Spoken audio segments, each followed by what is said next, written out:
The food industry, they say, is a very important sector to the overall economy of any society. And they say good food results to good health. Today on the program, we shall be talking to one brand that is doing its own bit to help this sector, especially here in the beautiful country of Nigeria. You're watching Meet the Boss, and I know you will be wondering who my guest today is. Well, why not just sit back, relax, and as we always do on this program, after the short break, I shall be unveiling my guest today. Please don't go nowhere. We shall be right back. Looking for the best events? Log on to connectnigeria.com. Welcome back to the show Meet the Boss, brought to you by connectnigeria.com, and I still remain your host, William Tuzamba. Today, just as I said before that break, we will be talking about food and the importance of good food, especially here in Nigeria. And my guest today is no other person than Mr. Lawoyin, the founder and the brain behind the brand known as PricePally. Luda, you're welcome to the program today. Thank you very much. Good. I'm happy to be here. Nice to have you. Thank you. Now, Luda, usually on this show, when I start, I like giving my guests the opportunity to formally introduce or reintroduce themselves to the viewers back home. So do us the honors. Who is Mr. Lawoyin? Thank you very much. I'm the CEO of PricePally, and not too many things interesting about me except the fact that I've always been an entrepreneur, right from my early age. And PricePally happens to be my fourth startup. Oh, okay. Yeah, I've done edtech. I did have a platform called fastjam.com.ng back in the day, which I sold to a rival company back then. I did something around food initially as well, together with a friend. It was called Potato Lagos, and we used to like get orders via Twitter. And at the time, Twitter just came up in Nigeria and all that. It was quite interesting, but it failed along the way. And before PricePally, I did Lucy.ng, which is basically e-commerce for branded merchandise. Did well. It's under new management now. Okay. It did very well. We had the chance of traveling around the world, getting to meet people like Jack Ma, Alibaba. We did quite some things, and we did quite good revenues. But I did have to move on to PricePally because when I discovered the problem, I took on the challenge because it's actually a very, very big challenge that needs to be solved. And we've been doing our bits ever since then, and here I am today. Fantastic. Now, talking about challenge, at what point in your business sojourn did you realize that the food sector, the food industry, is one area that needs to be solved? Yeah, so I got married in 2018. Okay. And right after that, my wife would always take record of our expenses. It was the first time I was, paying for food. I understand. So, month on month, we used to look at that record, and it was just crazy. Like, we spent 20K this month, the next month is 30K, the other month is 50K, and it just didn't make sense to me. So we had to like find a solution for the family. Discover that solution had to be like collective. To be able to enjoy the collective bargaining power. Then once we did that and it worked for us, I called on my friend to fix that tech aspect of it. So the problems we found, apart from price, that prices really go up, especially in Nigeria, was the root problem, which is the fact that we have a food system that is very cumbersome. Okay. It has several layers of middlemen. Yeah. So before it gets to the consumer, you are paying extra, right from the from the producer. So, and the producer on the other end, which are the farmers, don't actually get value for what they do, because they have to like sell to an off-taker who sells to another off-taker who sells to a wholesaler who sells to another person before it gets to the retailer and all of that. So that journey affects the quality of the products, affects safety, affects pricing. So we thought that with technology, we can shorten that gap and be able to bring value for both ends, both the farmer and the consumer. So we've been on that ever since November 2019, and we're gradually solving it. We are seeing, really positive outcomes on things we can do, and now we can expand that. So hopefully, we should critically solve it at some point soon. Great. Now, Nigeria is a peculiar environment, no doubt about it, to do business.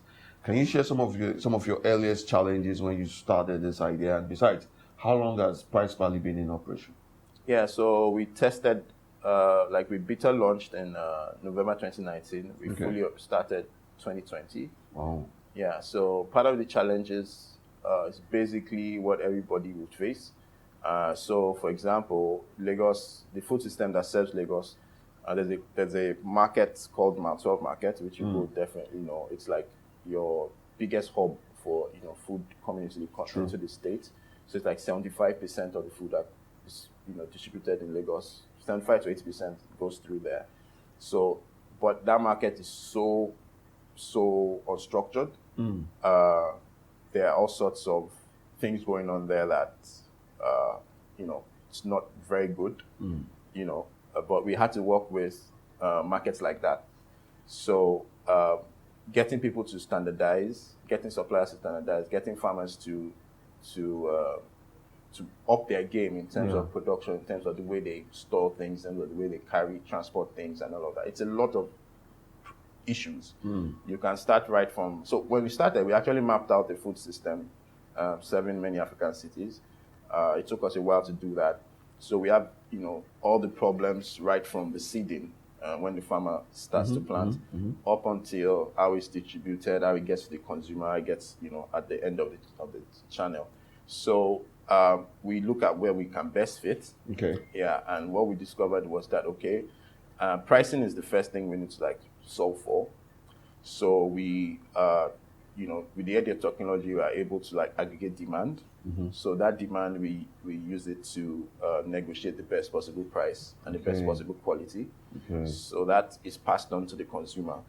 So those were our early, issues that we had to, conquer. But we were able to do that, and now we've moved on to things around quality, around safety, around things that are critical. For example, tomatoes, which is a very one of the most sold products, in the market. Very perishable too. Very perishable. So it's actually, we waste a lot of tomatoes because of the way things are done. True. In all the major markets today, tomatoes are still carried in baskets. And in fact, it's almost a culture. You have people who actually would say they prefer it in baskets. But that leads to waste. It leads to spoilage. When one tomato spoils, it can quickly affect the others. So part of what we do is educate them, look, it's better to go on with crates. You get the same, we just have to standardize the measurements. So what people are afraid of in terms of that basket is the basket is not full, the basket is full, all this kind of thing. But people don't actually know it's about weight. If you standardize the weight, you get the same value. Very true. So things like that, education, it's a lot of problems, right from the wholesaler you're dealing with, or even the farmer, even to the consumer who necessarily doesn't know about weight. So, for instance, in many major markets, at retail, you're buying, there's a measurement called paint buckets that people use in Lagos. So those paint buckets are not the same. That's one funny thing, but you don't know because you're just buying the You're paint just bucket. looking at the Yellow. bucket. Yeah, As long as looking at it's the the bucket. Exactly. So some, the base is up, it doesn't go down. Some it's a 3 liter, some it's a 4 liter. So those things alone affect the value people get. So we are looking at issues that are critical, and we are looking at how to solve them. So right now on PricePally, we show you a paint bucket, but we show you the quantity, the weight. So no matter what you are doing, you are sure that this is the weight you are getting for this price. So things like that, as simple as that, as things that need to be, broadly embraced so that people get value for their money. And you're also looking at storage. There are all sorts of ways that we locally store things, which works, but not as efficient as what we need to do. So things like that is what we want to plug in with partnerships, with collaborations here and there to be able to solve. Because at the end of the day, if you don't solve for food, you have not solved anything. In Nigeria particularly, food is directly linked to our inflation because production is low. In fact, not that production is low. Production is somewhat adequate, but there's a lot of inefficiency between that chain that it reduces the volume that gets to the consumer. Eventually. And once the volume drops, that means people have to pay more because the supply is limited. And once people have to pay more, that drags purchasing power of people, prices go up. So it's directly linked to your to where people spend more on food, and that generally affects a lot of things. True. So it's a lot of issues. Transportation, for instance, as at today, there are a few railways you can move things through, and in fact, some of those railways don't even take things like tomatoes. We're in Kano, to see how we can maximize production directly to Lagos and all of that, and we were met with a lot of headaches, even just to move those things through the train. And if you move those things to the train, you are cutting out about 25% of the cost. Yeah, to move things from a J5 bus of food from say Jos now will cost you around ₦250,000 naira, 250,000. Wow. So on every basket that comes to Lagos through that means there's a 5,000 naira cost to it. Wow. Whereas if you move that through train, you can't pay 500 naira. Imagine that savings. Imagine serious? if we had walking trains, to move these things, which everybody does in developed countries. If you are serious about solving that problem, you have to be serious about solving that, things like that. True. So it's a myriad of problems, but what we are trying to do is build a system that's similar to what is traditionally available, but that is smarter and more efficient. So that when we are able to build that and there's, we gain some, momentum, we can bring in people who would have to follow standards, who would have to follow, the way things are done, to be able to give value to the consumer at the end of the day. So it's a lot of issues, but we're taking one after the other. Well said. Now let's talk about acceptance. How has the acceptance been so far? It's been really great. We have really good customers who appreciate the value. So that keeps us going on because sometimes it's really tough. The acceptance has been really good. Nigerians typically would, if you give them value, they would reward you like any other, customer. And we've seen a situation where we've been able to, break the bias of e-commerce. Just by people saying that, look, I've tried these guys are the best, you guys are good at it. So that, typically Nigerians don't want to buy online because of experiences and all of that, of you buying something and not getting value for it. Yes. But when they try us and they see it and they tell their friends, that breaks the barrier for us. The friend just, goes out and buys as much as possible. Usually when the first person comes on, someone who saw our advert and is trying, just trying us out, they buy a little quantity. When they see that this works, then you see them buying a lot more. But when someone who has tried us tells their friend that, look, try these guys, you see them buying, as much as possible because they already have a referral. So we have good reception, basically, and we are growing with that. Now, what would you say to some who might say something like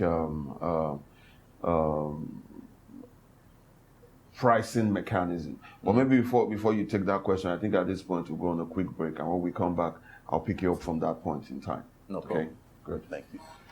Well, viewers, you're still watching Meet the Boss, brought to you by ConnectNigeria.com, and my guest today is the founder of a brand known as PricePally, the person of Mr. Lawoyin. We've been sharing some very wonderful discussions so far as to how the brand itself started and some of the challenges and anomalies that they faced ever since its inception. When we come back after this break, I still have some few more questions from my guest before we call today's discussion a wrap. Please stay tuned. Looking for the best events? Log on to connectnigeria.com. Welcome back to the second half of today's interview on Meet the Boss, brought to you by ConnectNigeria.com. And yes, my guest today is still the brain behind the brand known as PricePally, Mr. Lawoyin. Luda, you're welcome to the second phase of today's interview. Thank you. And it's been a wonderful discussion so far. Yeah, I've enjoyed it. Good. Now, before that break, I was about asking you the question surrounding the price mechanism because, typical here in Nigeria, the minute a lot of people hear something that has to do with an app, paying for something virtually or digitally via an app, the general mentality would be this thing might be a bit pricey. So now tell us about the price mechanism surrounding purchasing via PricePally app. Yeah, I can confidently say that we have very good prices, Okay. very competitive prices. In fact, for people living on the island or further off, in Lagos, Yeah. you are better off buying from us than buying from okay. the local market. Okay. Yeah, because we, tend a lot to, directly sourcing and bringing people together. So the volumes, depending on how much volume we get, we are able to give the best possible price. Okay. And we are further deepening that because we buy from a mix of farmers and wholesalers. We are further deepening that to be able to buy from farmers directly, so that we'll bring in more, discounts for customers. We have a lot of focus on, tomatoes, peppers, the general things that people use to make stew and all. And I can confidently say we have the best prices in relation to quality of the products. Okay. So apart from you buying, from any market or stuff where you are not sure of the quality or the safety of the food, we cover for that. So that is also an advantage that maybe people don't really care about now, but soon enough they will, if they don't already. And pricing generally, it's very good. We see that if you compare our prices to many, online platforms, you see that we do very well in terms of that. But we are generally affected by, general increase in pricing or, transportation, things like that. Generally affects us like it affects everybody, but we make sure to give the best possible price for the quality of what you are getting. Fantastic, So, fantastic. Now, still speaking about quality, how does shopping on via your platform, how does it help fully solve the issue of quality and convenience of one going to a conventional marketplace like the My2 you mentioned earlier, and one shopping via the PricePally app? Yeah, so in terms of quality, in our operations, we have two quality control checks. Yeah, right from source. When it comes in, there's a team dedicated to making sure that this food is right, the product is right, the quantity is right, the quality is right. Once it passes on, there's another quality control team that makes sure that before it gets to the customer, there's another check to make sure of all those things. So with those two stages of quality checks, it really works out, in terms of our quality for us. So yeah, that's good. That works. Good. That makes sure that that's good. Yeah. So what would you say to some of these housewives and other people who make it a point of duty to go shop conventionally in the market? What would you say to them as regards to go into those conventional markets and come into PricePally? Well, it's except you're a superwoman or something in Lagos, you should try out PricePally because the convenience is there. Then usually what people would not pay, people won't pay for convenience usually if they can get better pricing anywhere else. But we give you a better pricing, and we also give you the convenience. So there's actually no point of suffering. So that's like a bit, my advice. And we usually see our customers saying that, like, I'm never going to market again because this actually works for me. I get value for money, and I don't have to struggle. So, for as much as you don't want to struggle or, even pay more, because you go through stress of going to market and all that, the cost of shipping, the headache in the market, you have to haggle every price before you get the right price. That's if you do. And the quality, you are not sure.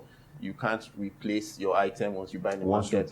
There's no refund. We cater for that. If we bring something to you, you don't like it, you have there's a policy that supports that you can, get a refund or get a replacement. So it's a win-win. It's too much of a win for you to bother. But it's when people try it and they see, that's when they believe.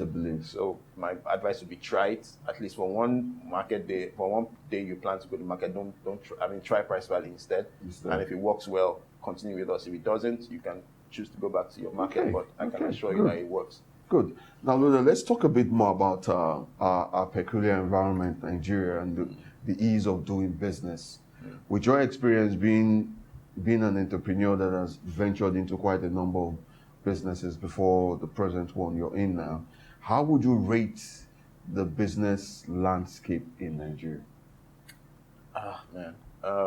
So if I'm to rate over 10, I'll probably say less than 5. Wow. Yeah, because there's so many issues that makes business very tough. And those issues are what makes life very tough generally for Nigerians. So you're talking about infrastructure, you're talking about things that should ease business. For instance, the railway I was talking about, if we can move food in this country via the railways, we won't have the problem of pricing that we have today. At least it will be down by at least 25%.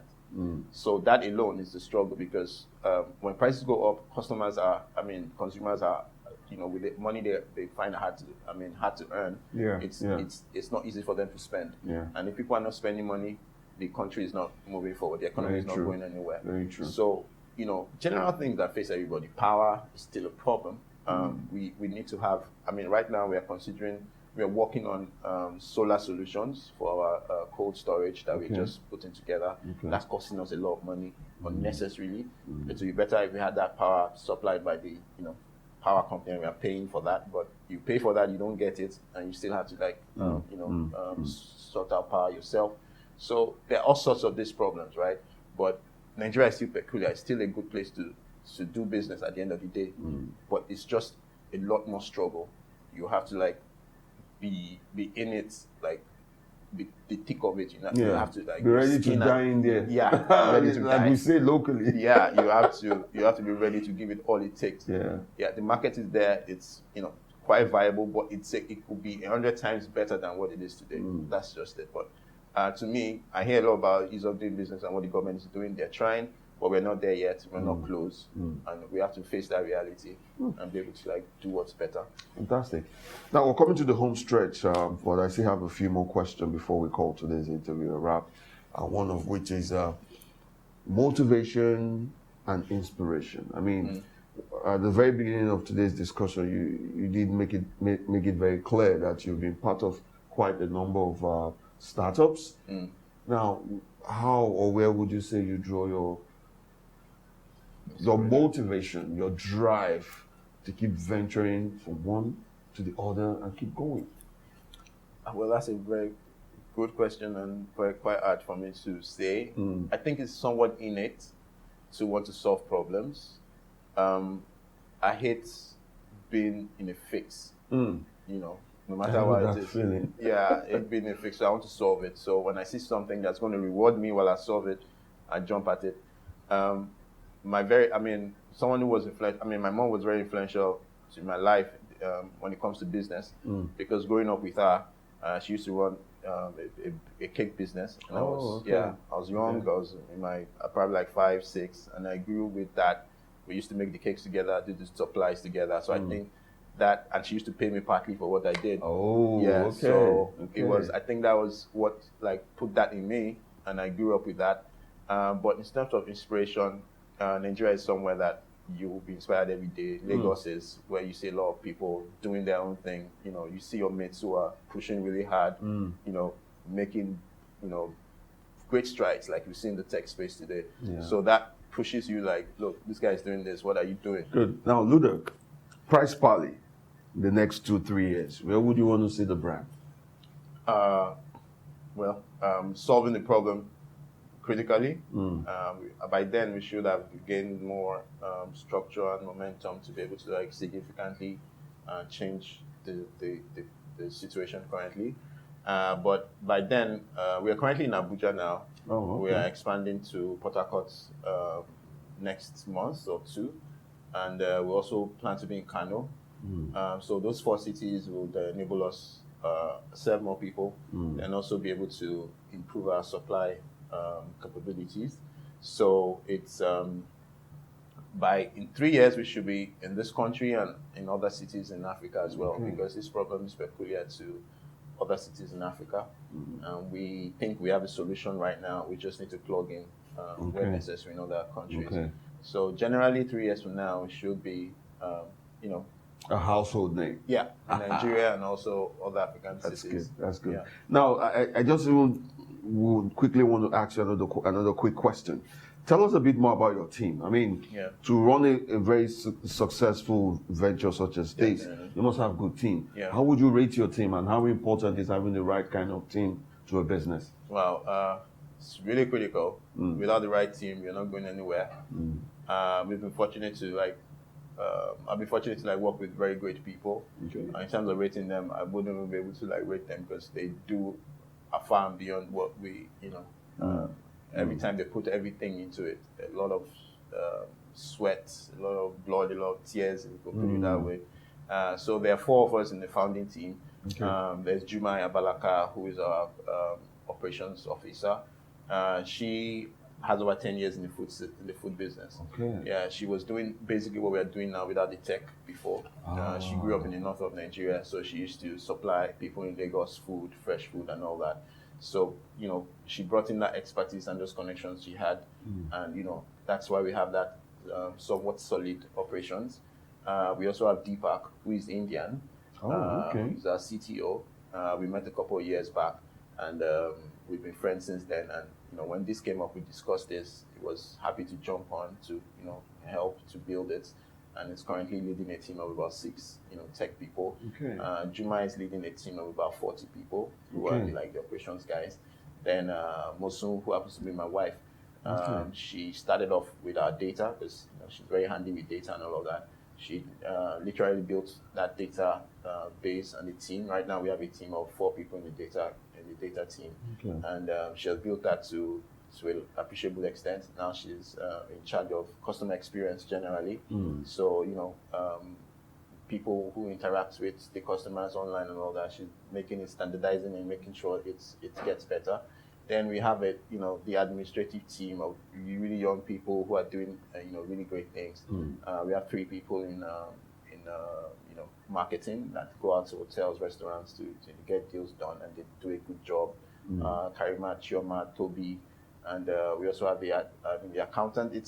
We're about 70 plus people now. Interesting. Yeah, so it's a lot of people, but we are lucky to have very good people, right from the procurement team to the delivery team. We work with, for our deliveries, we work with Uber guys who, now they work, almost like 247 with us because we've worked with them over time.